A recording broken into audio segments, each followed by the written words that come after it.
it's time to talk about the dress we are going to sew.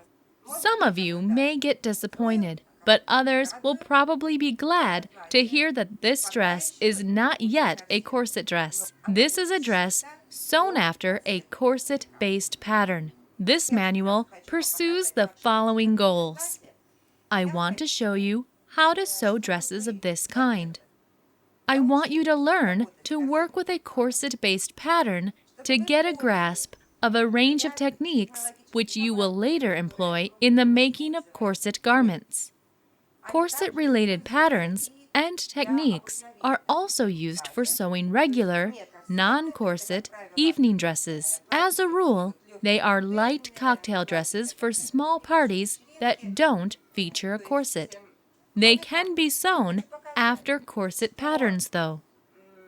The style I have chosen is equally suitable for very slender and for plump girls and women. It is basically universal. The horizontal stripes, which you can see on the sketch, will visually add some volume to a lean body and disguise any imperfections in the proportions of a full body. What are those horizontal stripes at the front of the dress? They are straps of fabric folded in half, i.e., a kind of drapes made as very wide straps.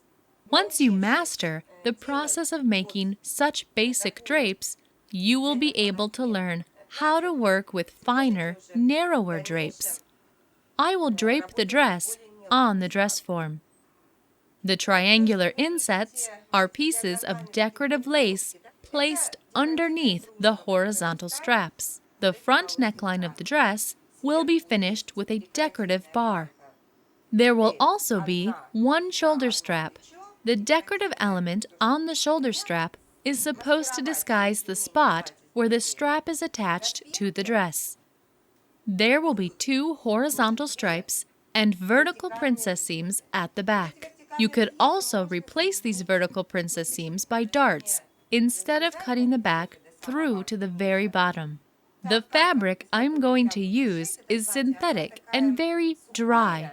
It is difficult to iron this kind of fabric, and there is a big chance the ends of the darts will show through the face of the dress.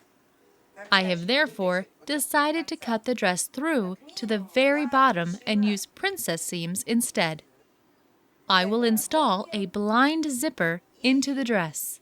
We will go through the entire cutting and sewing process together. What is most important, I will share a lot of clever tricks and interesting nuances by sewing a non-corset dress after a corset-based pattern and using elements of the techniques normally used for corset garments. After mastering those techniques, you will be prepared for sewing your first, very basic corset. And then a broad scope of opportunities will unfold before you. At the moment, there are as many as 20 manuals and DVDs in the Corset Academy's collection, and we will never stop working on it. Imagine how many more new and exciting things I am ready to share with you. Mind you, all these DVDs and manuals are different. Each of them contains new techniques, new ideas, new patterns, and samples. In short, every new course does actually teach you something you didn't know. The main fabric I will use for the dress is taffeta. This fabric is peculiar in that it stretches in the direction parallel to the selvage. I will use 0.5 meters of the same kind but differently colored taffeta for the bar at the top of the dress. The triangular insets will be made of a narrow strap of lace fabric. I will cut it in half lengthwise. This lace fabric has a festoon edge, which I will use as a decorative element. These are all materials required for the dress. We have already adjusted the pattern after the client's measurements. It's time to start cutting.